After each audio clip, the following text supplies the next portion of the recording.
Christian baking company Ashes has been in the headlines this week after the Equality Commission for Northern Ireland threatened them with legal action after they declined an order to produce a cake promoting gay marriage.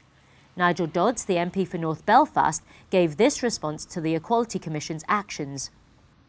Well, I'm appalled that the Equality Commission should be taking this kind of action.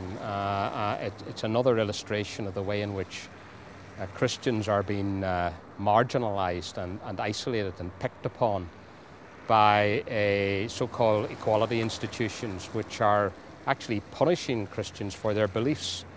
And there should be freedom of conscience, freedom of religion, and this is basically making the case that Christians have no rights effectively, and that has to be opposed and stood up against. Remember, in this particular case, there are other options open to those who want this particular service. There has to be a bit of common sense here.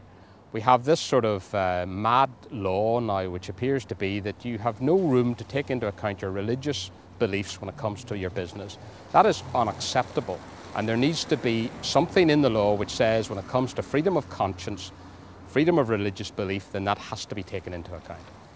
I think the Equality Commission have better things to be doing with their time than picking on a business which has dozens of employees, which is doing well, providing employment, providing a means of living to so many locally, is successful and trying to do their best. And instead of hounding them in this way, they should be trying to actually deal with the real inequalities. What they are doing is creating inequality for Christian businesses and Christian people generally, and that cannot be accepted.